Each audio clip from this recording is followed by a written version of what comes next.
हाँ जी, तो पहले ये बता दो, सवाल मैं ले लेता हूँ सबके। क्या पहले ये सवाल जो दिए थे मैंने दो, वो हो गए? सोल्यूशन सॉल्व से बनवा के भिजवा दिए थे मैंने। अभी डिस्कस कर लेते हैं अगर इसमें कोई इशू है तो। हाँ जी, अब कोई सवाल था आपका? जी। सर वो कल आपने दो केस कराए थे, एक तो आपका केस हार्ड है, एप्लीकेशन है, एक वजह से नहीं है, कंप्लेंट कंटिन्यू कर रहे हैं होगा। तो वो वही रिपोर्टिंग डेट पे भी वही हो जाएगा। मतलब आप केस जीत जाए, अगर हम केस जीत जाएँ तब भी इनकम बुक हो जाएगी। इनकम बिल्कुल। प्रॉफिट से ऊपर इनकम आएगी। यस, क्योंकि वो आपने एडिशनल लाइबिलिटी रखी है, उसको रखने की कोई नीड नहीं है, क्योंकि आप जब भी इन्वेस्टमेंट को हटाओगे लाइबिलिटी आती रहेगी, तो उस लाइबिलिटी को हटाने के लिए आपको रिवर्स करना पड़ेगा। उसके लिए क्या बुक होती रहेगी? इनकम। गुडविल क्यों आएगा? तुम ये कहोगे गुडविल के पैसे नहीं दिए थे, तो गुडविल के पैसे तो दे दिए थे ना, तो गुडविल तो डे वन पे हो गई, उसके बाद वो चेंज नहीं होती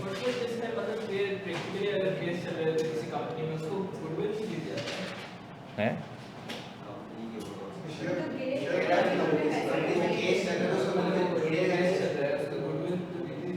नहीं, उसकी फेयर वैल्यू कम हो जाएगी ना।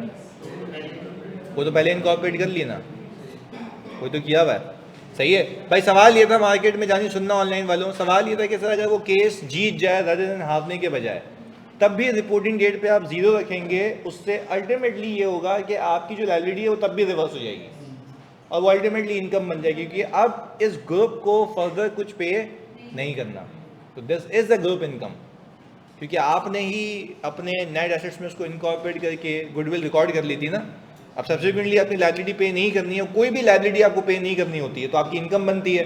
सिमिलरली अगर आप एक माल परचेज करके आते हो, कि इन्वेंट्री परचेज करते हो, सब्सिक्वेंटली वो सेटल होते हुए आपकी इनकम हो जाती है। अगर आप जल्दी पे कर दो आपको डिस्काउंट मिल जाए, तो ये भी तो वही है। बात समझ आ रही है? तो इसको भी उसी तरीके से देखना है कि what ever you have paid for the acquisition of a company, it will ultimately impacted your goodwill, and subsequently अगर आपको फायदा हो रहा है तो वो क्या है? इनकम। वो आ जाएगी वहाँ पे। तो वो भी सवाल बिल्कुल वजह है कि भाई अगर जीत गया तो क्या होगा। क्लियर है? ओके। अच्छा, तो यार ये मैंने ना इसका सोल्यूशन चिपका दिया ये भाऊ भाई वाले का। तुम मुझे बताओ तुम्हें क्या मसला आ रहा था उधर? ABC लिमिटेड में क्या मसला है? तुमने तुमने ये किया कि तुमने किसी अपने दोस्त या मित्र से किसी से पूछा कि क्या यहाँ पे मैंने गलत किया है, तुमने गलत किया है? नहीं पूछा ना? तो क्या इशू है जल्दी बताओ। तुम लोगों ने किया हुआ है ना? पूछ भाई क्या मसला है। नहीं, मिसमैच नहीं होता ना जानी, कहीं ना कहीं भंड होगा ना, सोल्यूशन से मैच किया होगा, कहाँ डिफरेंस आ रहा है? ये था कि गुडविल वगैरह सारी चीजें सही निकाली, भाई सोल्यूशन में ये था कि गुडविल वगैरह सारी चीज़ें सही थी, मसला कहाँ है? लेकिन जब वो कंसोलिडेशन बना रहे हैं तो 1500-1200 की इन्वेस्टमेंट दिखा रहे हैं, पता नहीं क्यों। 500 की इन्वेस्टमेंट दिखा रहा है? तो बेटा ये रही ना, चेल्सी ये था सामने। उसकी एसिडिटी रहेगी ना। सब्सिडी की तो एसिड रहेगी ना, उसको क्यों हटा रहा है? वो तो ग्रुप के बाहर है। तुमने ये भी हटा दिया ना, तो बिला वजह क्यों दिखा रहा? आनी चाहिए ना ये भी। हटाते हैं किसकी इन्वेस्टमेंट? अपनी हटा के उसके असल एसेट लाइबिलिटी ले आते हैं, तो उसके असल एसेट लाइबिलिटी में ये भी तो है। क्लियर है? यही फर्क आ रहा था। नहीं खत्म। सही है। हाँ, तो हाँ, ये भी सही कह रही है। तो 84 इसमें भी तो था 4 लाख। तो वह वैसे ही गलत हो गया था पहले। हाँ सही है, कोई मसला नहीं, कोई मसला नहीं, पर ये कि क्लियर है। अब देखो, कभी भी मैं तुम्हें वैसे मतलब पूछो मुझसे यार, बेझिझक पूछो, मुझे मसला नहीं है। मैं कह रहा हूँ तरीका ये होता है, गलती देखो, सर बता दो ये क्या है। अब तू जब आया ना, ये ऑर्डिनरी क्लास से पहले मेरे पास आया, तो उसने ना बोला कि सर कोई मिसमैच है। अबे मैंने बोला, मैंने यहाँ पे मेरे दिमाग में गन लोड हो गई, मैंने सॉलर की कवर वैसे ही खोद दी थी दिमाग में, तो उसके ऊपर बल्ली आ जाती बिला वजह। इधर मेरे ऊपर ही थी, लेकिन मैं बोला तू यूँ बोला करना कि सर मेरा एक आंसर मैच नहीं हो रहा। इसमें कितनी देर लगती कि देख फिर मिसमैच आ रहा है। मेरा आंसर ये था, आप सही नहीं। हाँ, यूँ बोलो कि भाई मेरे आंसर में सर ये वैल्यू में फ़र्क आ रहा है, तो मैं तो सीधा लास्ट पे पहुंचा ना, जहाँ तकलीफ है वहीं मरहम लगाया ना। यही कह रहा हूँ। तू बोलता पूरे जिसम में दर्द है। सही है। इधर खैर पहले बताओ, यहाँ तक बात समझ आती है भाई? क्लैरिटी है? ओके सर, आज अब अपने पास हेडिंग डाल दें concept of full goodwill and partial goodwill. Concept of full goodwill and partial goodwill. आज हमें कुछ भी करके दो कॉन्सेप्ट कवर करने हैं। सही है, जो कि मैं अच्छे से इंशाल्लाह कवर करा के जाऊंगा आज। सुने, अच्छा मुझे एक बात बताओ, वैसे थोड़ी एक हाइपोथेटिकल बात करेंगे आज, ताकि आप लोग कनेक्ट भी हो पाओ मुझसे। हमने जो पिछले केसेस किए हैं अब तक जितने भी, उस केस के अंदर आपने देखा होगा कि पेरेंट एंटिटी सामने वाली कंपनी कौन थी, सब्सिडरी, उसकी पूरी गुडविल का अपना हिस्सा रिकॉर्ड कर रहा था, उसकी पूरी गुडविल का, उसको हम कहते हैं पार्शियल गुडविल। वापस मैंने कहा अगर मैं पूरी कंपनी के, थोड़ा हाई लेवल सोचना है, आज आप कभी इधर उधर हुए ना तो मुझसे रोक के पूछ लेना अभी फौरन, सही ऑनलाइन वाले यहाँ पे साथ बने रहना है। हम ये कह रहे हैं कि अगर मैं पूरी कंपनी के नेट एसेट्स रखूं, पूरी कंपनी के, और पूरी कंपनी के पैसे रखूं, तो पूरी कंपनी की गुडविल आ जाएगी। क्लियर है? वापस से मैंने नेट एसेट्स रखे 100% और पूरी कंपनी के पैसे रख दिए, जिसको हम कहते हैं फेयर वैल्यू ऑफ बिजनेस। क्या कहते हैं? तो अभी जो तुमने कल सवाल किया ये बाबू भाई वाला, ये इसमें ये जो तुम लोग मुझे बताना सही सही, इसमें ये जो 1450 है, ये जो अमाउंट है, ये कितने परसेंट को रिप्रेजेंट कर रही है? 60% को, ऐसा ही है। अच्छा, तो ये आ गया इतना परसेंट। तो मैं आपसे ये पूछता हूं कि आपने जब गुडविल निकाली थी तो आपने ये रखा था और नेट एसेट्स का 60% रखा था। तो आपने ये कहा था कि अगर आज मैं इसको खरीद रहा था तो मैंने उस पूरी कंपनी की गुडविल का एक हिस्सा पे किया है। तो क्या बाकी हिस्सा एग्जिस्ट नहीं करता? वो एनसीआई का है, वो एनसीआई का है। पहले बताओ फर्क समझ आता है? यानी अगर मैं ये कहूँ कि एनसीआई भी आज, सुनने की बात है, समझने की बात है, अगर मैं ये कहूँ कि मेरे साथ अगर एनसीआई की इन्वेस्टमेंट की भी वैल्यू रखी जाए तो उसको कहा जाएगा फेयर वैल्यू ऑफ बिजनेस। क्या कहा जाएगा? तो फिर नेट एसेट भी पूरे बिजनेस के रखूंगा तो गुडविल भी पूरे बिजनेस की आएगी। अब तक जो गुडविल आ रही थी वो पूरे बिजनेस का एक हिस्सा था, पार्शियल, जो कि पेरेंट एंटिटी का हिस्सा था। मैंने एनसी अब थोड़ा सा हम सही बात करेंगे, मैंने क्या हम यूं कह सकते हैं, मैंने आज तक एनसीआई के हिस्से की गुडविल रिकॉर्ड नहीं की थी, क्योंकि वो मेरे पास चॉइस थी। Accounting policy is a choice. आप कुछ ग्रुप ऑफ कंपनीज देखेंगे जिसमें फुल गुडविल होगा, कुछ ग्रुप ऑफ कंपनीज देखेंगे जिसमें फुल गुडविल में ये होगा कि कंपनीज की पॉलिसी ये होती है कि यार हमने पूरे ग्रुप की गुडविल दिखानी है, सब्सिडरी की पूरी गुडविल, तो उसमें फिर एनसीआई के गुडविल के हिस्से को भी रिकॉर्ड करना होगा। कैसे करेंगे अभी सिखा देता हूँ, पर पहले बताओ एक हाई लेवल बात समझ आती है कि आज तक जो हमने किया उसमें सिर्फ हमने ये किया है कि हमने ऑल टुगेदर जो आपकी सब्सिडरी है उसकी पूरी गुडविल का अपना हिस्सा रिकॉर्ड किया था, अपने पैसे, अपने नेट एसेट्स, उस पूरी गुडविल का एक हिस्सा, क्योंकि हमारे पास चॉइस थी फुल या पार्शियल। क्लैरिटी है? बेसिक बात है। ऑनलाइन में तो जल्दी बताओ, यहाँ तक क्लैरिटी है तो आगे लेके चलें इसको जल्दी से। अच्छा, अब हमने कहा सबसे पहले अगर मैं देखूं कि जिस कंपनी को मैं खरीद रहा हूं उस कंपनी का शेयर कैपिटल कितना है, मैंने कितने शेयर्स एक्वायर किए हैं। अच्छा, तो आप मुझे ये बताएंगे अभी कि सर अब मैं करूंगा ये कि मैं पहले तो 1 लाख रुपए को डिवाइड करूंगा 10 से, 10,000 शेयर्स आ गए, इसका 80% मैंने इस कंपनी के 8,000 शेयर्स बाय किए हैं। हम कौन है? पेरेंट है। अच्छा, एक शेयर इसका कितने का चल रहा है? 25 का। तो मैंने इसको जब 25 से मल्टीप्लाई किया तो कितना आता है? 2 लाख रुपए। आपको नहीं लगता कि पेरेंट एंटिटी ने अपनी सेपरेट बुक्स के अंदर इन्वेस्टमेंट को डेबिट किया होगा और कैश को क्रेडिट किया होगा कितने से? 2 लाख रुपए से। ये सामने वाली कंपनी के एसेट्स और लायबिलिटीज का 100% है, 80% है, तो बाकी हिस्सा किसका है? तो आप जो लेके आओ तो हमने सीखा हुआ है कि उसकी इक्विटी खत्म नहीं होती है, उसकी इक्विटी रीक्लासिफाई हो जाती है एनसीआई में, वो डे 1 की बात है। ये अभी वही दिख रहा है। चलें, अब हमने ये कहा समझने के लिए कि अगर मैं यहाँ पे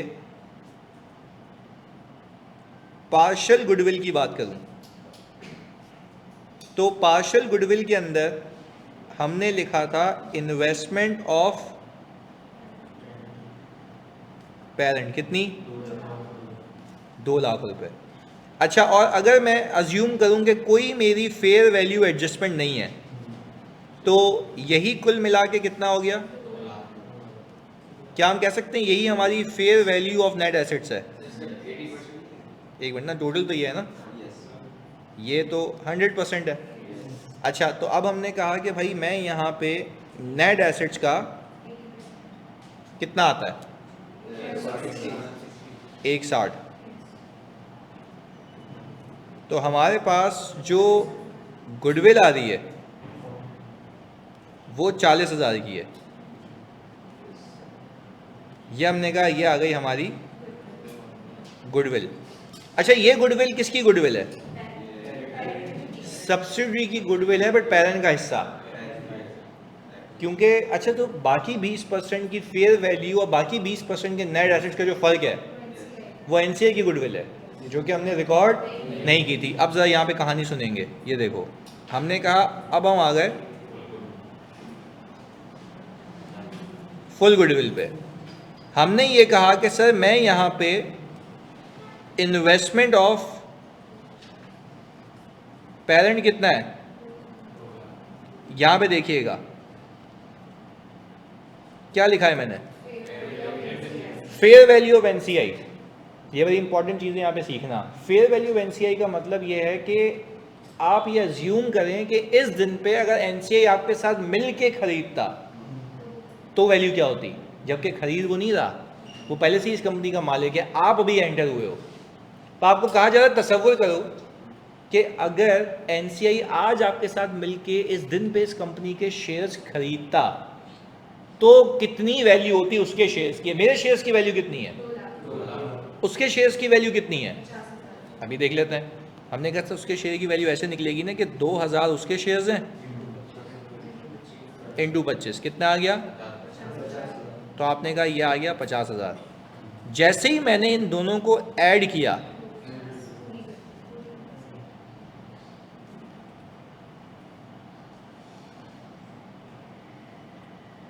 हाँ भाई सही लिखा है, ये फेयर वैल्यू ऑफ बिजनेस है। वो क्या थी, fair value of parent, parent के शेयर। ये फेयर वैल्यू ऑफ पूरा बिजनेस इतने में खरीदा जा सकता है। पर क्या पूरे बिजनेस के कंट्रोल हासिल करने के लिए इतने देने हैं, वो तो 2 लाख ही काफी थे। पर पूरा बिजनेस खरीदना चाहूँ तो ये पैसे हैं। This is the fair value of business. अच्छा, अब मैंने कहा मैंने यहाँ पे ऑल टुगेदर नेट एसेट्स रखे 100% के। तो आप मुझे बताते हैं कि ये 2 लाख रुपए अगर मैं यहाँ से माइनस करूँ तो गुडविल कितनी आती है? तो सर ये तो उससे ज़्यादा आ रही है, ये पूरी गुडविल है। पूरी गुडविल का मतलब ये है कि सबको मिला के एनसीआई की गुडविल का हिस्सा भी इसमें है। पर because it's a matter of accounting policy choice कि आप या तो यहाँ जाओगे या यहाँ जाओगे। अच्छा, वैसे अभी अकाउंटिंग कैसे होगी आगे सीखते हैं, पर अगर आपको कहा जाए किसी सवाल में कि ग्रुप की पॉलिसी है फुल गुडविल, ग्रुप की पॉलिसी है, तो आप आज के बाद जब फुल गुडविल में होंगे तो अपने पैसे तो रखोगे ही रखोगे, एनसीआई की भी फेयर वैल्यू रखोगे। वो वैल्यू जो एनसीआई पे करता अगर वो मेरे साथ इस दिन पे इन शेयर्स को खरीदता, तो दोनों को मिलाओगे तो क्या मिल जाएगी, फेयर वैल्यू ऑफ बिजनेस। और फिर नेट एसेट्स अपने रखोगे या पूरे, तो पूरा बिजनेस, पूरी वैल्यू, पूरी गुडविल। क्लियर है? तो अगर मैं वैसे सिर्फ फॉर अंडरस्टैंडिंग बात करता हूं, मैं सिंपल यूं करूं कि फेयर वैल्यू ऑफ एनसीआई रखूं कितनी है वो, और नेट एसेट्स ऑफ एनसीआई रखूं, सर वो था 2 लाख का,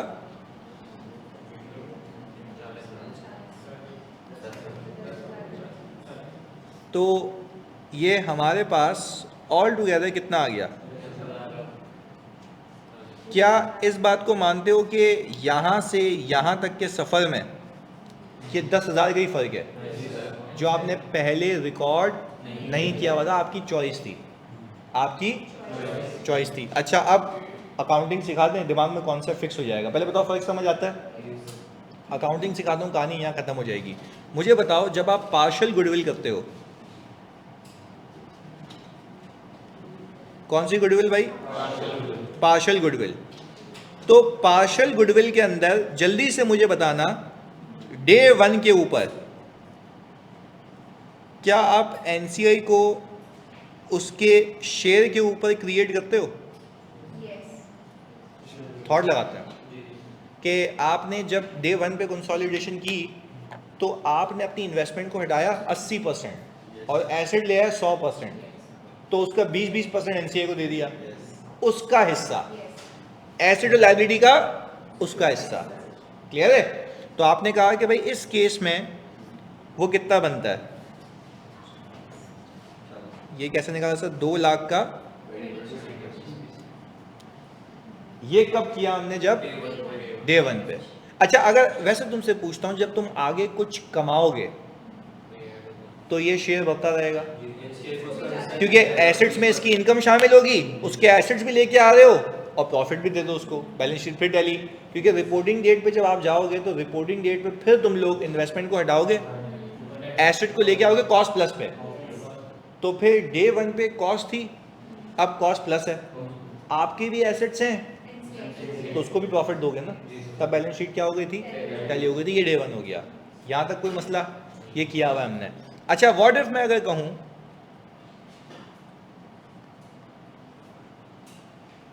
कि मैं किस मेथड पे हूँ, तो मैं डे 1 के ऊपर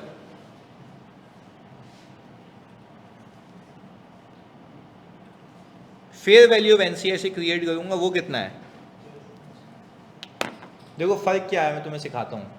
मुझे बताओ, इधर इधर इधर इधर देख, क्या अभी इधर उधर नहीं होना, पहले फोकस करना है इधर। अभी हम डे 1 अकाउंटिंग की बात कर रहे हैं, क्योंकि ये फर्क डे 1 पे आएगा, आगे तो सब सेम है। आगे सुने, मेरा एक जुमला है, जरा पिक करना। क्या इस बात को मानते हो कि फेयर वैल्यू ऑफ एनसीआई में नेट एसेट्स का हिस्सा ऑलरेडी होता है? वापस, फेयर वैल्यू ऑफ एनसीआई में फेयर वैल्यू ऑफ एनसीआई वो ये है, इसके अंदर एनसीआई का जो नेट एसेट्स का हिस्सा वो है, प्लस गुडविल भी है, प्लस। तो इसका मतलब ये है कि जब डे 1 पे तुम ग्रुप बना रहे होगे तो इन्वेस्टमेंट को हटा के जब उसके एसेट्स लाए होगे ना, वो तो आ ही रहे हैं, साथ में गुडविल भी आ रही है। तो आज के बाद जब डे 1 पे अकाउंटिंग करोगे ना, तो फेयर वैल्यू ऑफ एनसीआई से शुरू करना। तो आप तो कहोगे सर ये तो नाजायज़ होगी बात, उसको आपने उसका हिस्सा ही नहीं दिया, या इसके अंदर है, और इसके अंदर एक और चीज़ है। तो आपको नहीं लगता कि इक्विटी साइड 10,000 से बढ़ गई तो बैलेंस शीट तो आउट हो गई, ऊपर गुडविल भी तो 10,000 से बढ़ गई, बैलेंस शीट हो गई टैली। देखो यही तो लॉजिक है कि आप अगर 10,000 को हटा दो एक वक्त के लिए, तो सिर्फ उसके एसेट लाते हो, उसका हिस्सा दे देते हो। अब उसके एसेट के साथ साथ उसकी गुडविल भी ला रहे हो, तो उसके हिस्से में उसकी गुडविल भी रिकॉर्ड कर लो। तभी मैंने डे 1 पे एनसीआई को किस पे क्रिएट किया है? फेयर वैल्यू पे। तो सिंपल रखते हैं ना कि जब मैं फुल गुडविल पे हूँगा तो फुल गुडविल पे गुडविल निकालने के लिए अपने पैसे भी रखूँगा, एनसीआई की भी रखूँगा, तो फेयर वैल्यू ऑफ बिजनेस आ जाएगी। अच्छा, फेयर वैल्यू ऑफ बिजनेस लाने के बाद मैं नेट एसेट्स कितने परसेंट माइनस करूँगा? 100%। तो पूरे बिजनेस की गुडविल आ जाएगी, इसके अंदर एनसीआई की गुडविल भी शामिल है। तो आपको याद आएगा जब मैं कंसोलिडेशन कर रहा हूँ डे 1 पे, तो इन्वेस्टमेंट को हटाऊंगा, उसके एसेट्स और लायबिलिटीज लाऊंगा, तो उसका हिस्सा बनेगा। पर क्या सिर्फ उसको उसका हिस्सा देना है या उसकी गुडविल भी देनी है? तो उसकी गुडविल भी देनी है। तो आप फेयर वैल्यू से एनसीआई को रिकॉर्ड कर लो ना, कहानी खत्म। पहले बताओ, कहानी समझ आती है? तो ये एक basic concept of full goodwill और पार्शियल गुडविल। कौन है मतलब जल्दी बता दो, यहाँ तक बात समझ आती है सारे बच्चे? जल्दी से, अहाद, आमना, नुमान, हुसैन, जल्दी सारे बच्चे। आमना कह रही हैं क्लियर है, बाकी जी जल्दी से, उमैर कह रहे हैं क्लियर है, हाँ जी, बकाया, जल्दी से। सबसे पूछा मतलब सबसे क्या मर जाते हो क्या? आहद भी कह रहे हैं क्लियर है, नाम लेके बोलना पड़ेगा भाई, नवाब है। 1 मिनट, चले आप सब बोलें सही। निदा कह रही हैं सही है, MK कह रहे हैं कि सही है, ओके। मिर्ज़ा साद वसीम कह रहे हैं सही है। भाई तुम सबको क्लियर है? पक्की बात है। यानी आपको पता कैसे लगेगा एग्ज़ाम के अंदर कि फुल गुडविल है या पार्शियल है? लिख के देगा। एक और जायज़ा बताता हूँ, लिख लेना। वो बोलेगा company's policy is to measure NCI at fair value. वापस, company's policy is to measure NCI at, इसका क्या मतलब है? नहीं नहीं नहीं नहीं नहीं, वो कह रहा है कि company's policy is to measure NCI at fair value. इसका मतलब ये है कि वो एनसीआई के हिस्से के साथ साथ गुडविल भी रिकॉर्ड करता है, बस ये बात है। अगर आपको ये लिखी हुई दिखे ना अंग्रेजी की company's policy is to measure NCI at its fair value, तो इसका मतलब है वो फुल गुडविल पे, अदरवाइज तो प्रोपोर्शनेट शेयर होता, अदरवाइज तो क्या होता। तो ये दोनों बातें आपने मद्देनजर रखनी है। फुल गुडविल लिख के थे तो कोई मसले वाली बात नहीं है। अगर ऐसे कहते कि कंपनी की पॉलिसी है कि कंपनी अपनी ऑल टुगेदर एनसीआई को फेयर वैल्यू पर रखती है, तो इसका मतलब तो यही है ना कि उसकी गुडविल भी रिकॉर्ड कर रही है।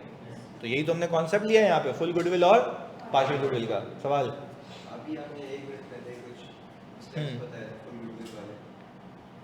फुल गुडविल वाले स्टेप्स ये थे ना कि फुल गुडविल जब होगा तो okay, we need to calculate fair value of business, we need to calculate fair value of business which includes consideration of parent and fair value of NCI, and we have to deduct 100% net assets from the fair value of the business, then we will arrive at full goodwill। सही है? तो बस ये था उसका हिसाब किताब पूरा क्लियर है। ऑनलाइन मतलब जल्दी बता दो, बात समझ आती है। अगले स्टेज पे चलें। ओके, ये लिख लिया तुम लोगों ने? लिखना है?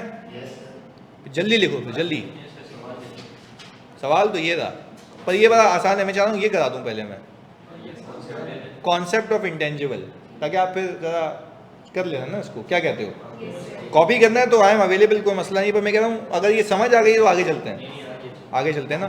ये सवाल तुम्हारा वैसे ही होमवर्क, इसका मैं वीडियो सोल्यूशन भी डाल दूंगा, मैं टाइम नहीं जाएगा इसमें। पता कुछ भी नहीं है, सारी अकाउंटिंग सेम है, सिर्फ डे 1 पे एनसीआई को फेयर वैल्यू पे रिकॉर्ड करोगे तो लंबी नहीं करते ना इसमें। आगे चलते हैं, चलें। ओके, अब हम हेडिंग डाल देंगे अपने पास, concept of the books intangible. Concept of the books intangible, ये भी मैंने कल खुद ही बैठ के बना लिया था। मैंने कहा तो टाइम बचेगा थोड़ा सा तुम्हें समझाने के लिए। Concept of the books intangible,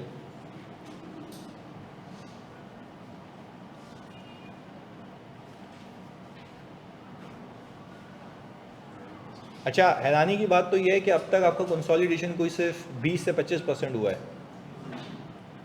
हाँ, 200 पेजेस का स्टैंडर्ड है यार, कम ऑन। तो असल मौत का खेल तो इसके बाद है, इंट्रा ग्रुप एडजस्टमेंट्स, कि पेरेंट सब्सिडी को चीज़ें बेचेगा, सब्सिडी पेरेंट को चीज़ें बेचेगी, पीपी बेच रहे होंगे, इन्वेंट्री बेच रहे होंगे, इंटरेस्ट इनकम एक्सपेंस सब चल रहा होगा। तो उसका क्या करना है, तो वो भी हम सीखेंगे अभी। पर यह बात तो तय हो गई है कि मैंने बेसिक बुनियाद बना दी कि कंसोलिडेशन असल में बेसिक कैसे होती है। अब सिर्फ क्या है, इसी बेसिक में एडजस्टमेंट्स होंगी। आपको बैलेंस शीट का स्ट्रक्चर बता दिया मैंने कि क्यों इन्वेस्टमेंट हटाई जाती है, full goodwill, partial goodwill, NCI, contingency क्या होता है। अब इसमें खेलेंगे चीज़ों से, मल्टीपल एडजस्टमेंट्स होंगी। ऐसा हो सकता है मैं उसको पीपी बेचूं, वो उसको इन्वेंट्री बना दे, तो क्या करेंगे। ऐसी एडजस्टमेंट क्या आई नहीं है, बट मैं करवाता हूँ। फिर आखिर में जाके मैं टॉर्चर देता हूँ, जैसे ऑडिट में देता हूँ, कि तभी तो मैंने FAR 1 को ज़िंदगी से कटाई दिया ना अपनी। अब उनको कदर हो रही है, मैसेज आते हैं मुझे ग्रुप पे कि सर लाइव प्लीज़। मैंने कहा सॉरी, अपना जो ग्राउंड है उस पर बात करेंगे। तो उसमें फिर मैं तुम्हें कंसोलिडेशन में ये सिखाऊंगा कि कंसोलिडेशन हो गई, गलत हुई है, ये सारी चीज़ें गलत हुई हुई हैं। अब क्या करना है उसको, वहाँ पे जनरल एंट्री काम नहीं आएगी, वहाँ पे कॉन्सेप्ट काम आएगा कि उसने अगर किया होगा तो कैसे किया होगा। सही है, तो वो देखते हैं। यानी कंसोलिडेशन में गलत बना के दे दूंगा, उसमें आपने एरर सही करने होंगे। ये एक बार मैंने CA फाइनल में कराया था, सवाल बोर्ड के आया था 25 मार्क्स का। तो इसमें कोई दो राय नहीं है कि यहाँ भी पूछ सकता है वो। भाई बोले कॉन्सेप्ट ही टेस्ट करना है ना उसको, तो कंसोलिडेशन करके दे देगा। बच्चे बोलेंगे नेट एसेट्स क्या है ही नहीं, बनी हुई है।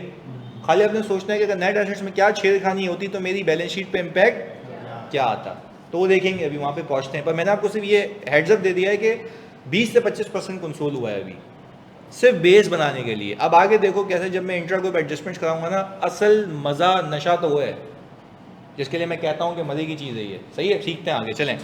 Concept of the book intangible है क्या, जरा इस बात को समझते हैं। मुझे बताओ, अभी तक तो जो तुमने मेरे साथ अकाउंटिंग की, एक गुडविल थी, जो ऑफ द बुक्स थी, उसकी किताबों में रिकॉर्डेड, क्योंकि वो कॉस्ट रिलायबली मेजर, यानी जिस कंपनी को आप खरीदने जा रहे हो ना मेरा भाई, उस कंपनी की गुडविल कितनी है, उसकी फेयर वैल्यू तो मालूम हो सकती है, कॉस्ट मालूम, क्योंकि उसको नहीं पता ना कितने में बनी गुडविल, क्योंकि नॉर्मल एक्सपेंडिचर्स में से आप गुडविल की कॉस्ट अलग, आपको क्या पता कौन सा खर्चा गुडविल में कंट्रीब्यूट कर रहा है, वो तो बाय द पैसिव टाइम। हाँ, पर जो खरीदता है उसके लिए तो है, जो खरीदता है उसके लिए तो गुडविल कॉस्ट है ना।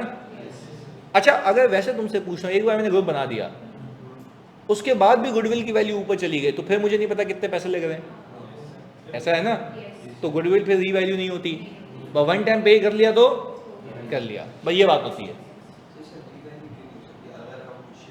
नहीं, गुडविल को अलग से मार्केट में बेच सकते हो। देखो एक सीन सुनते हैं, इधर गुडविल रीवैल्यू क्यों नहीं हो सकती, ये मुझसे वैसे जब मैं उसमें वहाँ गया था ना, प्राग यूके, तो वहाँ पे मुझसे पूछा था, can you please tell me mister Akash why goodwill can not be revalued. मैंने उसको पता क्या जवाब दिया, मैंने उसको बोला, assume that you are going into a market and you are saying goodwill goodwill goodwill goodwill, एक minute, and you are saying goodwill goodwill goodwill goodwill, and people is asking what you are selling, you are saying goodwill, are you able to sell the goodwill in the market और you need to sell the company? Here we are not revaluing the company. We are talking about the specific intangible asset that cannot be separated from the company. बात समझ रहे हो? Goodwill company के साथ चिपक के जाती है, क्लियर है? ये कोई एक वो एसेट नहीं जिसको आप अलग से बेच सको, इसलिए ये रीवैल्यू नहीं होता। ये लॉजिक है इसके पीछे जी।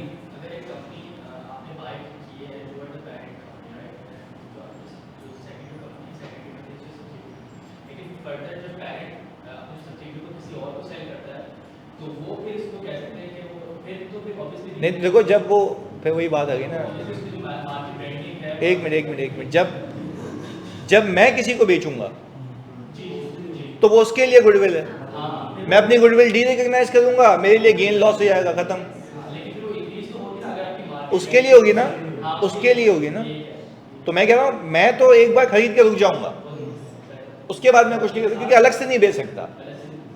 बात समझ आ रही है? जैसे तो कॉन्सेप्ट कि आप इसको रीवैल्यू नहीं करते, गुडविल अलग से मार्केट में तो नहीं बिक सकती ना, तो रीवैल्यू, हाँ जब खरीद लिया, अबे इवन जिस कंपनी की गुडविल होती है ना, वो भी उसको नहीं रिकॉर्ड कर सकता, कॉस्ट कैन नॉट बी ये, हाँ फेयर वैल्यू तो उसके लिए ना जो खरीदेगा, फिर आगे कंपनी चुपकेगी उसके लिए और महंगी। हाँ ऐसा भी हो सकता है गुडविल इम्पेयर हो जाए, इम्पेयरमेंट रिकॉर्ड होती है, वो भी आगे सिखाऊंगा कि इम्पेयरमेंट कैसे निकलती है, उसकी पूरा फिनोमेना बताऊंगा तुम्हारे लेवल पे आके, क्या जैसे ECL किया था ये भी करेंगे, तो बेसिक आइडिया समझ आता है। चले ओके, एक बात समझ आ गई कि आपकी जो सब्सिडरी है उसकी किताबों के अंदर गुडविल नहीं थी, वो ऑफ द बुक्स थी, पर क्या मैं तुमसे पूछता हूँ, शेयर होल्डर ने तुमसे गुडविल के पैसे चार्ज किए थे? तो तभी तो तुमने उसको अलग से रिकॉर्ड किया था, ओवर एंड अबव जो तुम्हारी इन्वेस्टमेंट के अंदर शामिल था। अब एक और चीज़ बताते हैं, ऑनलाइन में तो यहाँ तक बात समझ आती है, जल्दी बताओ, फिर एक और चीज़ ऐड करूँ उसमें, इस कॉन्सेप्ट के अंदर एक और चीज़ ऐड होगी, जल्दी बताओ। ओके वेरी गुड, अब आगे सुने। मैंने कहा कि जब मैं एक कंपनी को देख रहा हूँ, जैसे आप ARTD की एग्जांपल ले लें, ARTD की एग्जांपल लें तो यहाँ पे हमारे जो भी स्टूडेंट्स हैं ना, उसके नंबर्स हैं हमारे पास, उसको हम कहते हैं कस्टमर लिस्ट। क्या कहते हैं? अच्छा, आप मुझे एक बात बता दो, क्या ये कस्टमर लिस्ट कितने में बनी? नहीं पता, या बाय द पैसिव टाइम बन गई है? पक्का? ये एक इंटेंजिबल एसेट है जिससे फ्यूचर इकोनॉमिक बेनिफिट प्रोबेबल है। यस, एक इंटेंजिबल एसेट है। इंटेंजिबल ऐसे है ना कि इसकी कोई फिजिकल सब्सटेंस तो नहीं है ना, टीवी लैपटॉप कंप्यूटर तो नहीं है, एक इंटेंजिबल है जिस पे मेरा राइट है। अच्छा, मैं आपसे पूछता हूँ, क्या मैं इसको किसी और को बेच सकता हूँ? यस यस, ये बेच सकता हूँ। गुडविल नहीं बेच सकता, गुडविल तो कंपनी के साथ जाती है ना, पर ये तो एक सेपरेटली आइडेंटिफाइबल इंटेंजिबल है, ये एक सेपरेटली आइडेंटिफाइबल इंटेंजिबल है जो कि मैं जाके किसी और इंस्टीट्यूट को बेच सकता हूँ, तो इससे फ्यूचर इकोनॉमिक बेनिफिट्स प्रोबेबल होंगे। उसके लिए भी जो मुझसे खरीदेगा क्या करेगा, इसका वो मार्केटिंग करेगा, यूज़ करेगा इसको, तो ऐसी बात है, इसलिए तो फ्यूचर इकोनॉमिक बेनिफिट प्रोबेबल है। भाई ये डेटा होता है ना, डेटा ही तो की थिंग कि भाई राइट टाइम पे राइट मार्केटिंग। अब उसको पता है कि भाई C5 के बच्चे अभी कैफ पास किया तो उनको पता है उसको मैसेज करना है कि भाई बैच शुरू होने वाला, तो कोई ना कोई तो आएगा। ये सारी चीज़ें हैं। अगेन चलें, मैं आपसे पूछता हूँ, ARTD को पता है ये कितने में बनी या बनती गई? बनती गई ना। हमें नहीं पता कि इस पे स्पेसिफिक कितना खर्चा हुआ है, तो मैं अपनी किताबों में रिकॉर्ड कर लूँ? क्यों? कॉस्ट रिलायबिलिटी मेजर, तो ये सब दूसरा ऑफ द बुक हो गया, ये दूसरा ऑफ द बुक इंटेंजिबल हो गया। एग्रीड है? आगे मैं आपसे ये पूछता हूँ, जब मैं किसी कंपनी को खरीदने जाऊँ तो उस कंपनी का मालिक मुझसे कस्टमर लिस्ट के पैसे लेगा? लेगा? क्यों लेगा? देखो उसकी वैल्यूएशन में ये भी चीज़ है। मैं तुम्हें इस पे चीज़ भी सिखाता हूँ। मैं अब तो क्या, वो तो पब्लिक इन्फॉर्मेशन है, क्या छुपाना है क्या। मैं EFU जर्नल का ऑडिट करता था, EFU जर्नल, और उसकी सब्सिडरी है EFU लाइफ, सही है। तो मैंने कंसोलिडेशन देखी तो उसके अंदर ना वही नेट एसेट्स की फेयर वैल्यूएशन हुई थी, कोई of the book intangible record नहीं हुआ था।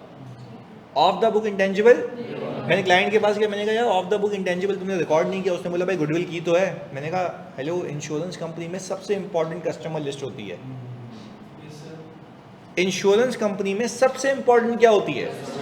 अगर तुमने उसको खरीदा होगा तो उसके मालिक ने अगर तुम्हें बेचा है ना, तो वो कस्टमर लिस्ट के पैसे देके गया होगा, क्योंकि इंश्योरेंस बेचते ही कस्टमर को है ना, एक विलिंग कस्टमर जिसको पॉलिसी चाहिए। तो वो भी सत्य में आ गया। मैंने कहा अच्छा कहानी सुनना, फिर तुम्हें समझ आएगी कॉन्सेप्ट कहाँ पहुँचाना चाह रहा हूँ। वो मुझे कह रहा है कि तो इससे मसला क्या है? मैंने कहा मसला ये है कि आपने गुडविल ओवर स्टेट की हुई है। पागल समझ? देखो आपने ये कहा कि मैंने सारे पैसे गुडविल के दिए हैं, जबकि उसमें कुछ पैसे कस्टमर लिस्ट के भी हैं, उसको अलग से अकाउंट फॉर करना था। यानी हम ये बात समझ पा रहे हैं कि मैं ऑफ द बुक्स इंटेंजिबल की बकवास इसलिए कर रहा हूँ कि अगर मैं उसको सेपरेटली आइडेंटिफाइबल इंटेंजिबल को सेपरेटली रिकॉर्ड नहीं करूँगा तो गुडविल गलत आएगी। ओवर स्टेट हुई हुई है गुडविल। अच्छा तो गुडविल तो एक ऐसा एसेट है इंटेंजिबल जो कि अमोर्टाइज नहीं होता, जबकि कस्टमर लिस्ट तो अमोर्टाइज होगी। अगर मैं किसी इंस्टीट्यूट की बात करूं तो मैं ये तो नहीं कहूँगा ना कि क़यामत तक CA करते रहोगे। लाइफ होगी 6 साल, हाँ या नहीं? मेरे हिसाब से 6 साल सही है ना लाइफ? मैक्सिमम 6 साल में बच्चा क्या हो जाएगा? क्वालिफाई। तो मैं अपनी जो भी इस लिस्ट को परचेज करूँगा उसको मैं क्या अमोर्टाइज करूँगा? यस, सेपरेटली आइडेंटिफाइबल भी है, रिकॉर्ड भी किया, अमोर्टाइज किया। तो उन लोगों ने बेवकूफ़ी की हुई थी। एक तो गुडविल रिकॉर्ड की हुई है, वो भी ज़्यादा। तो वो मुझे कह रहा है वहाँ का CFO कि यार भाई तो क्या हो गया? मैंने कहा क्या नहीं हो गया, आपने अपने एक्सपेंसेस को अंडर स्टेट किया हुआ है। क्योंकि एक इंटेंजिबल अलग करोगे तो वो क्या होगा? अमोर्टाइज होगा, जो कि आज तक आपने नहीं किया। पहले बताओ सिग्निफिकेंस समझ आती है इसकी कि आपने अलग से आइडेंटिफाई करना था। जी उनको तो गुडविल में ज़्यादा फायदा था ना, किसमें? गुडविल कभी-कभी इम्पेयर होती है, वो हर बार अमोर्टाइज करना, तो कंपनी को तो फायदा ही था। तो जानबूझ के किया हुआ था ना। तो इसीलिए देखो है तो वो इंटेंजिबल, बट क्या उसकी क्लासिफिकेशन सही है? क्लासिफिकेशन में बंद है, तो हमने उसको सही करना था। तो अगेन चले अब इस पूरे फिनोमेना के ऊपर एक इलस्ट्रेशन बनाते हैं ना, ताकि तुम्हें समझ आए। अच्छा मैंने यहाँ पे लिखा हुआ है ये जो बैलेंसेस हैं, ये बैलेंसेस दिए हुए सब्सिडरी के at the date of acquisition के। एग्रीड? अच्छा ये at the date of acquisition के मैंने क्या किया था? सबसे पहले हमने यहाँ पे सीखा हम क्या बनाते हैं? Net assets. अच्छा मैं लंबी करूँ कि मैं एसेट्स और लायबिलिटीज पिक करूँ या इक्विटी पिक करूँ? एक में देख लेना क्या मैंने ये टोटल सही किया हुआ है? सही है ना? तो आपने ये शेयर कैपिटल पिक किया, ये आ रहा है 5000, और रिटेन अर्निंग कितना आ रहा है? ये आपका हो गया 45,000। ये तो बुक वैल्यू है। अच्छा अब मैं गया तो मैंने देखा कि भाई फेयर वैल्यू इस PP की चल रही है कोई, तो मैं क्या कोई एडजस्टमेंट करूं? अच्छा तो आपने कहा सर PP की एडजस्टमेंट करते हैं 15,000, इसको हम कहते हैं on the books assets. On the books. अच्छा, फिर हमने कहा कि भाई इसके बाद अगर हम देखें तो ये आपने कहा कि सर 55,000 था,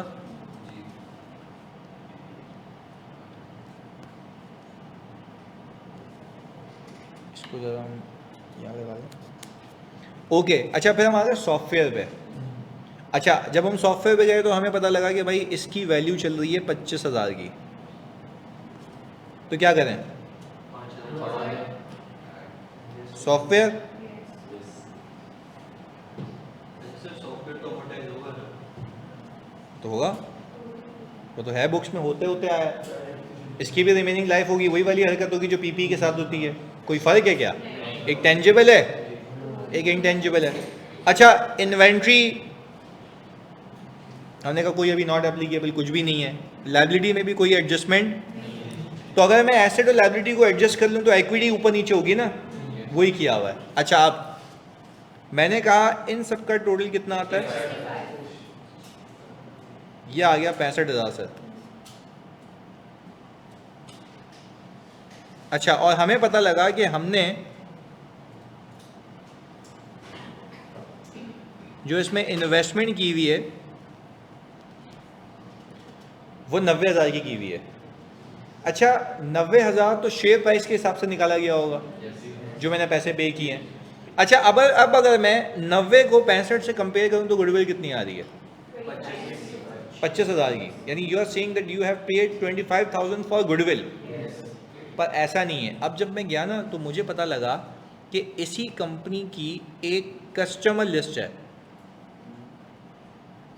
जिसकी फेयर वैल्यू चल रही है 8,000। मैं आपसे ये पूछता हूं, क्या आपकी इन्वेस्टमेंट के अंदर ये 8,000 होगा? तो गुडविल के नाम पे होगा या सेपरेटली होगा?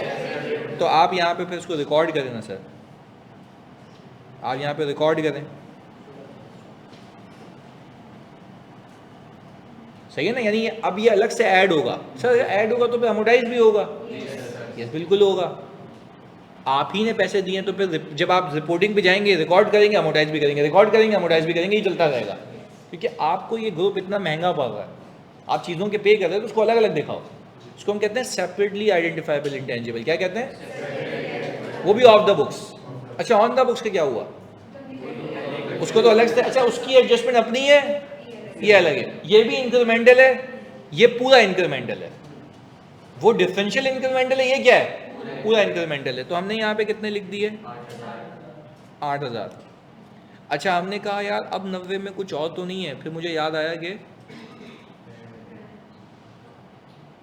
अब एक बच्चे का दिमाग चल रहा होगा कि सर ये ब्रांड और गुडविल में क्या फ़र्क है? अभी बताते हैं। वही आता है, उसी पे आ रहा था मैं। देखो, एक कंपनी है जिसका मैं ऑडिट करता था, स्पीड स्पोर्ट्स। इसके दो ब्रांड्स हैं, नाइकी और एडिडास। बिल्कुल, दो उसके ब्रांड्स हैं, नॉट सब्सिडियरी ब्रांड्स हैं। तो मुझे ये लगता है, पता नहीं क्यों, कि ब्रांड जो है ना सेपरेटली बिका जा सकता है। यानी आप अगर यूनिलीवर को देखें ना तो वो डालडा वगैरह कितने कितने ब्रांड बनाता, बेच देता है। तो कहने का मतलब है कि जो नाइकी है और नाइकी के अलावा अगर हम कहें कि जो एडिडास है, उसका नाम बना होगा, वो इसको पता होगा कितने में बना है या by the passage of time बन गया। अच्छा, तो क्या हम ये कह सकते हैं ब्रांड एक स्मॉलर कंपोनेंट है, गुडविल एक ब्रॉडर कंपोनेंट है? यानी अगर स्पीड स्पोर्ट्स बिकेगा तो गुडविल जाएगी, पर जो एक स्मॉलर ब्रांड है वो अलग से बिक सकता है। तो क्या अगर वो ब्रांड अलग से बिक सकता है तो क्या उसकी ब्रांड की एक सेपरेट वैल्यू होगी? अच्छा, तो मुझे बताओ, अगर इस कंपनी में एक अलग से कोई ब्रांड आ रहा होगा, ब्रांड नेम होगा, तो क्या उसने उसके मुझसे एडिशनल पैसे लिए होंगे? पक्का। और फिर उसके अलावा गुडविल के भी लिए होंगे। तो पहले ब्रांड को अलग रिकॉर्ड करो ना, फिर किसको रिकॉर्ड करेंगे? गुडविल को। तो हम गए यहाँ पे, हमने देखा कि भाई ये जो ब्रांड है ना, ये कोई 7,000 पे वैल्यू आ रही है। हम यहाँ पे आए, हमने इस ब्रांड नेम को अलग से रिकॉर्ड कर दिया। अब कितना हो गया ये? 80,000। इससे पता है हुआ क्या? अब जब मैं गुडविल निकालूंगा तो इन्वेस्टमेंट की मैंने यहाँ पे 90,000 रुपये और नेट एसेट्स ऑफ सब्सिडरी कितना, गुडविल 10,000 रुपये की। अच्छा पहले तो आप कह रहे थे 25 है, बीच में 2 और इंटेंजिबल थे जो मेरी इन्वेस्टमेंट में सेपरेटली आइडेंटिफाइबल थे और मैंने उस सेपरेटली आइडेंटिफाइबल को सेपरेटली रिकॉर्ड नहीं किया था। तो आप मुझे बताओ कि अगर मुझे गुडविल की वैल्यू पे सही पहुंचना है, भाई मैं कह रहा हूँ अगर मैंने कस्टमर लिस्ट के पैसे भी दे दिए, ब्रांड के अलग दे दिए, उसके अलावा भी दे रहा हूँ, तो वो स्पीड स्पोर्ट्स की गुडविल के दे रहा हूँ। क्लियर है? तो we need to arrive at the speed sports value. तो बकाया गुडविल है। अगर आप अलग अलग इंटेंजिबल जिसके वो पैसे चार्ज कर रहा है उसको नहीं अकाउंट फॉर करोगे तो आपकी गुडविल की वैल्यू सही आएगी क्या, या गलत आएगी? अच्छा अब इसके आगे तो कुछ बचा ही नहीं। आप सिंपल जो अब तक करते हैं इसको डेप्रिशिएट करेंगे, इसको अमोर्टाइज करोगे और इसको भी अमोर्टाइज करोगे। ब्रांड ऐसे अमोर्टाइज होगा कि आप कहते हो ना कि भाई ये ब्रांड की जो असेसमेंट है मेरी वो ये है कि इतने सालों में ख़त्म हो जाएगा, इसके बाद मैं चेंज कर दूंगा। हाँ तो ऐसा भी हो सकता है कि ब्रांड की जो लाइफ है आपकी इनडेफिनेट हो, तो फिर उसके ऊपर आप उसको अमोर्टाइज जो एक्विजिशन पे है वही रिपोर्टिंग पे। फिर आप क्या करेंगे, फिर इम्पेयरमेंट टेस्टिंग होगी इसकी कि हो सकता है ब्रांड इम्पेयर हो चुका हो। तो अगर हम ये कहें कि अगर लाइफ दी हुई है तो अमोर्टाइज कर लेना, तो उसमें ग्रुप की असेसमेंट ये होगी कि ये ब्रांड फिर रिप्लेस होगा, ये ब्रांड फिर क्या होगा। अच्छा अगर ब्रांड की रिप्लेसमेंट का कुछ नहीं कहा हुआ और वो कह रहा है कि भाई इनडेफिनिट लाइफ है, तो कोई मसले वाली बात नहीं है, पैसे तो अलग दिए हैं ना, तो जो एक्विजिशन पे पैसे दिए थे वही रिपोर्टिंग पे आ जाएंगे। सिंपल सी कहानी है। क्लैरिटी है? मतलब जल्दी बताओ, बात समझ आती है जल्दी से सारे बच्चे? हाँ जी जल्दी से, मुआविया, आहद, आमना, उमैर, एहतसाम, जल्दी से। क्लियर है? बेहतरीन है। अच्छा अब आप लोग ज़रा इसी पे मैं आपको एक सवाल निकाल के देता हूँ, बस यहाँ पड़ा हुआ मेरे पास।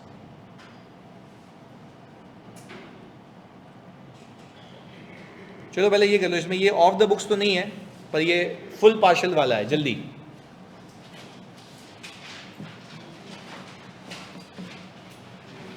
मैं जब तक वो देख लेता हूँ कि वो भी हुआ तो वो भी लगा देता हूँ, बुक से निकालना पड़ेगा। ये थोड़ा स्पीड में करना है जानी।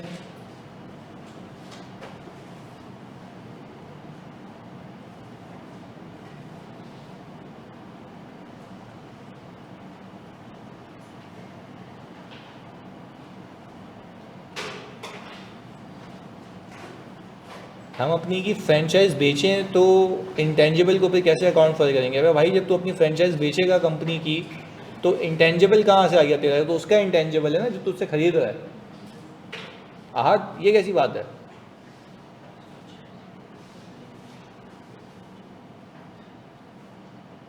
भाई अगर तुम फ्रेंचाइज बेचोगे तो लाइसेंस तो वो लेगा ना तुमसे, तुम्हारी तो इनकम है, उसके लिए क्या है? एसेट है, इंटेंजिबल एसेट है ना। अगर तुमने इसको लाइसेंस दिया है 4 सालों के लिए या पेटेंट राइट्स दिए हैं तो उसके लिए तो एसेट है, आपके लिए क्या होगी वो? इनकम। आपकी किताबों से कुछ डी रिकग्नाइज तो नहीं होता क्योंकि रिकग्नाइज ही कुछ नहीं हुआ था, आपकी कंपनी बंद तो नहीं हुई, आप वो फ्रेंचाइज इनकम रिकॉर्ड करेंगे अपनी रेवेन्यू में।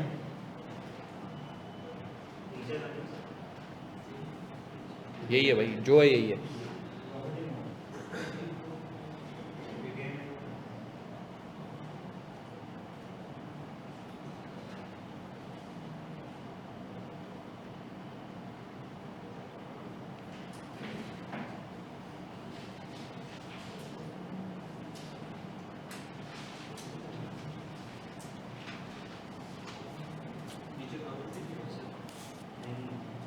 प्रॉफिट हम लिख देते हैं यहाँ पे।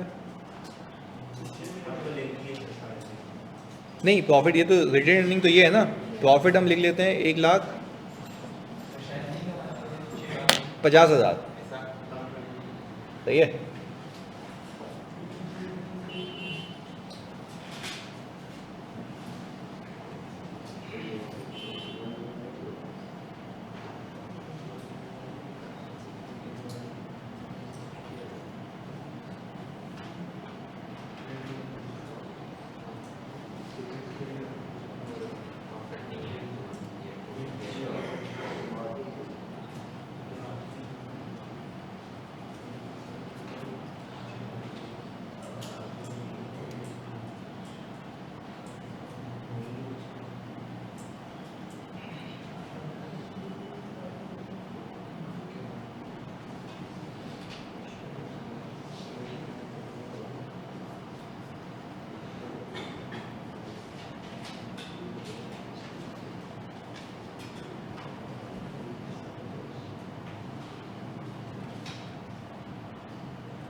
प्रॉफिट 1.50 पूरे साल का 6 महीने नहीं तो पूरे साल का है ना, प्रॉफिट फॉर द ईयर होता है।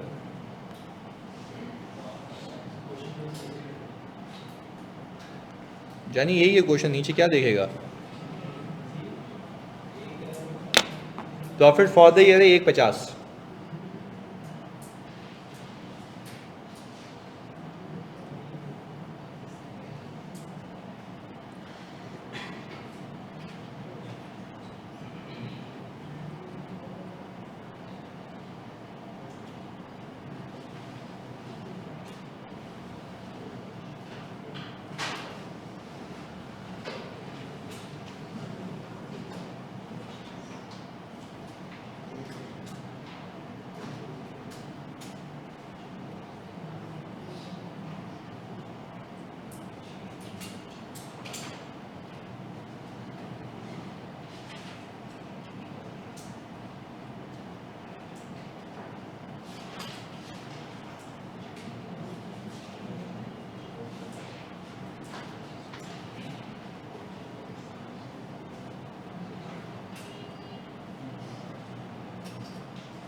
हो गया ये?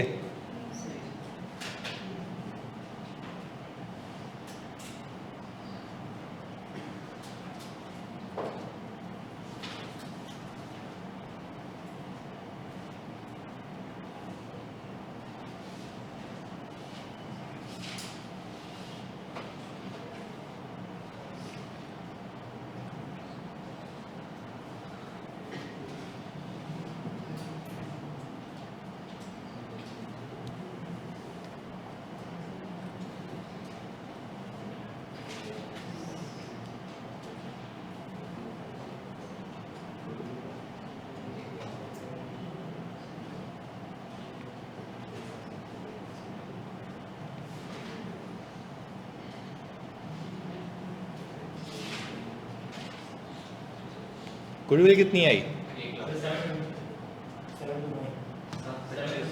7.25।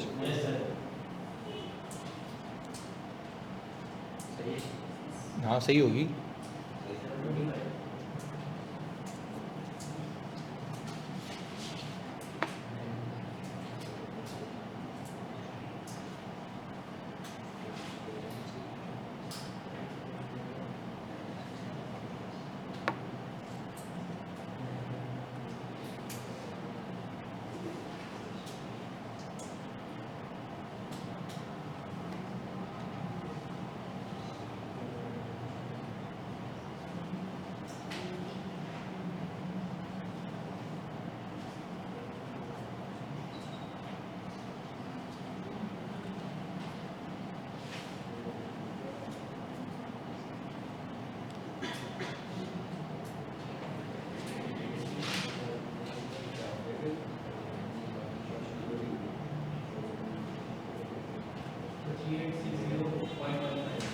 $3860.15 is total footing.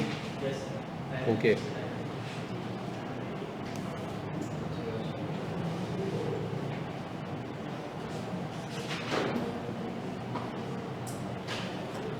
इसमें होल्डिंग कितनी है इसकी? 62.5। तो आपने किया ये कि 25,000 शेयर्स को डिवाइड कर दिया, 40,000 से तो आ गया, 62.5। ये आपकी होल्डिंग आ गई। अच्छा शवन कह रहे हैं कि 3860,150 यही है। अच्छा इसमें तो कोई फेयर वैल्यू एडजस्टमेंट्स भी नहीं है। अच्छा अगर आप नेट एसेट्स को देखें तो आपने कहा पहले तो आप आ गए एट एक्विजिशन, एट रिपोर्टिंग। अच्छा शेयर कैपिटल आपका कितना है भाई?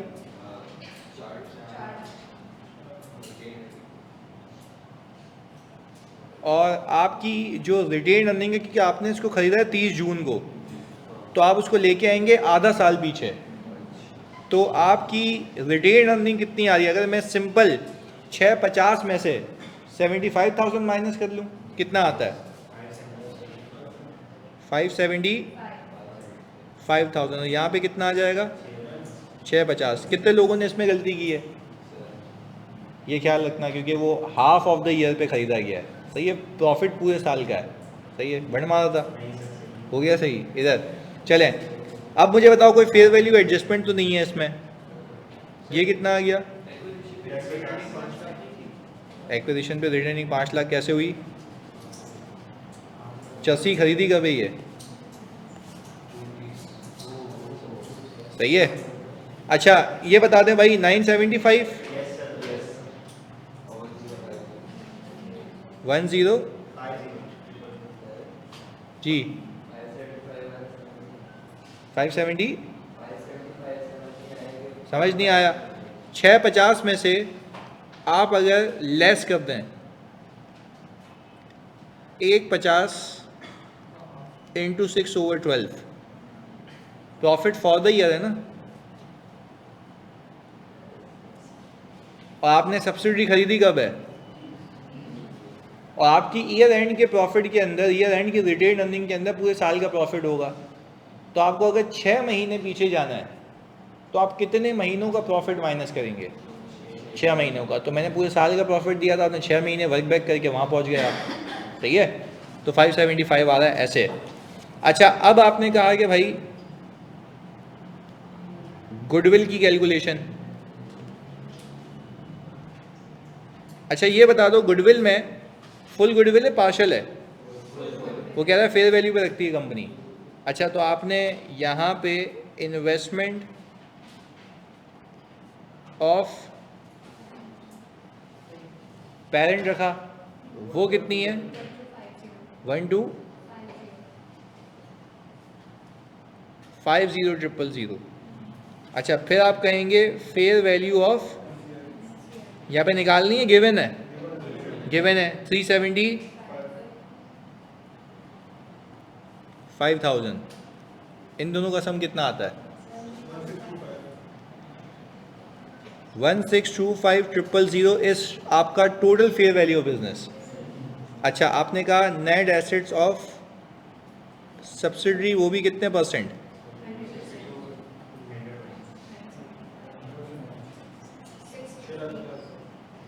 650, ये आपकी आ गई गुडविल। सर पार्शल है फुल है, फुल गुडविल है।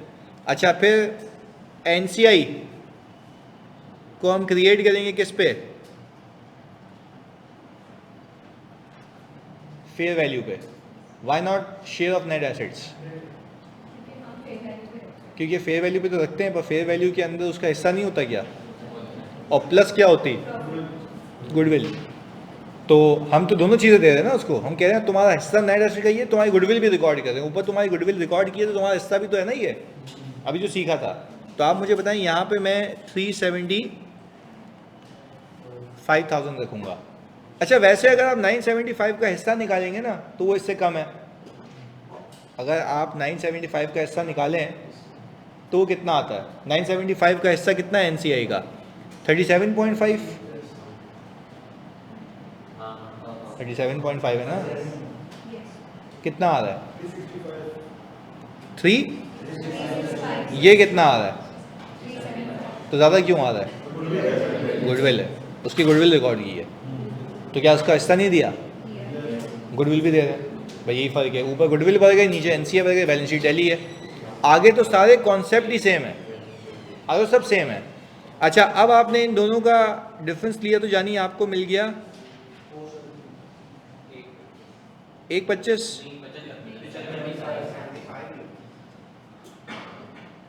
75,000। अच्छा 75,000 में इसका जो पोस्ट एक्विजिशन है मेरा भाई वो आ गया 37.5%, कितना आता है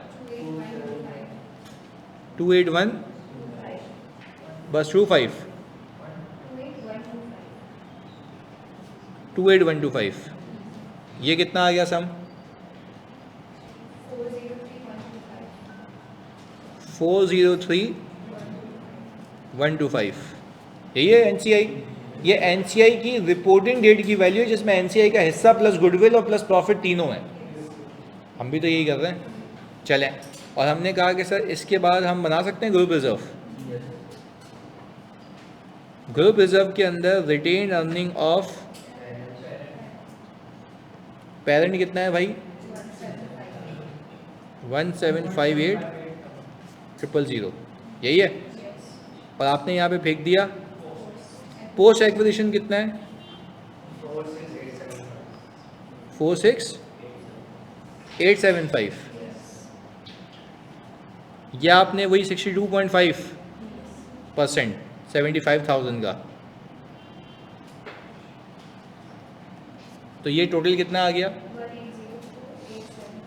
180,875।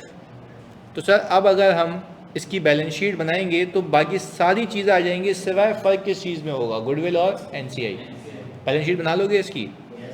पक्की बात है, मतलब उसमें तो कोई भी दो राय नहीं है। गुडविल भी तुम्हारी ये आ जाएगी और एनसीआई तुम्हारा ये आ जाएगा। फ़र्क सिर्फ ये आएगा कि जो भी तुम्हारा फ़र्क आया वो किस में आया? गुडविल में। ऊपर गुडविल बढ़ गई, नीचे एनसीआई बढ़ गई, दैट्स इट। वो फ़र्क भी कौन से दिन का था? डे 1 का। क्लैरिटी है? चले ऑनलाइन में तो जल्दी बताओ यहाँ तक कोई मसला जल्दी से, ताकि हमने जो इसके बाद कॉन्सेप्ट किया ना मैं उसका सवाल चिपकाऊँ। जल्दी से बताओ। क्लियर है? ओके। क्या अब ये तो खुद करने के लिए दिया था, नहीं हुआ अब तक? ये रे भाई सवाल देख ले।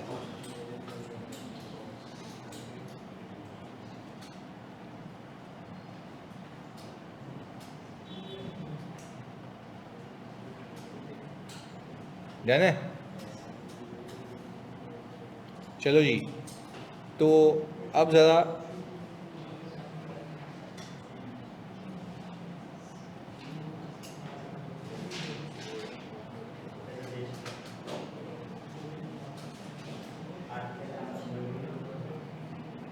अच्छा मैं सवाल को रीड करता हूँ भाई, 1 मिनट देख लेना ये।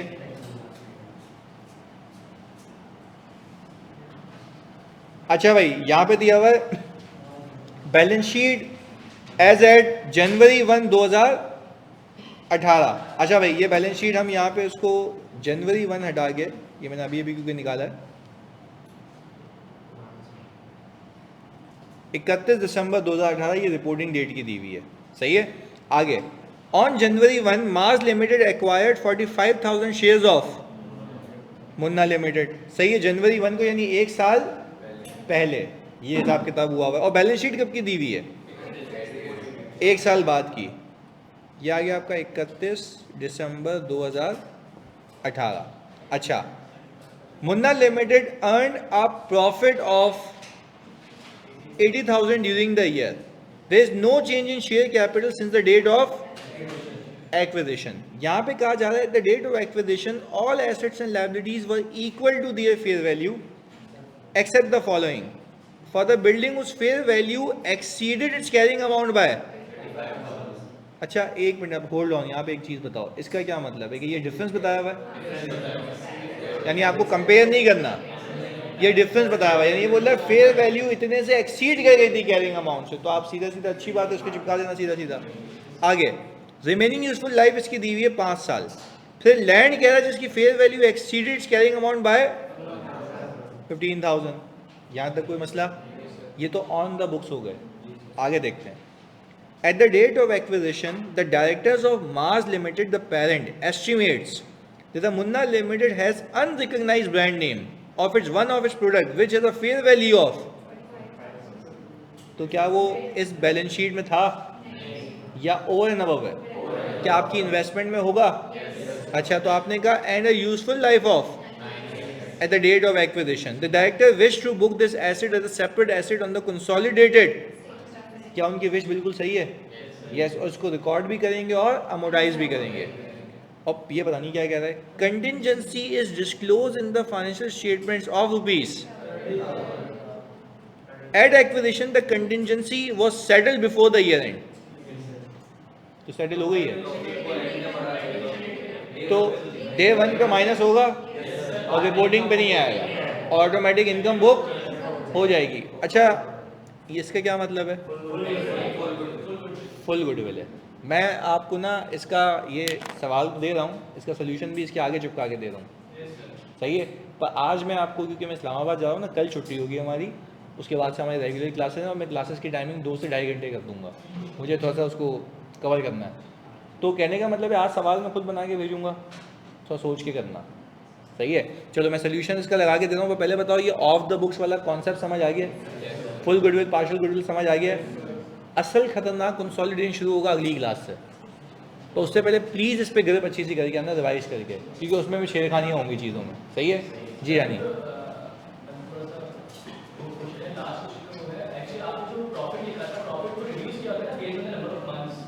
यस, रिड्यूस नहीं किया था, वर्क बैक किया था कि अगर मैं 30 जून पे होता तो मेरी रिटेन अर्निंग क्या होती, बस ये किया था और कुछ भी नहीं किया था, सही है। मैंने इसका सोल्यूशन भी चिपका दिया है, तो प्लीज़ इसको करके आना, एक सवाल मैं भी भेजूंगा, वो भी अलग करना है। चलें मिलते हैं, अल्लाह हाफिज़।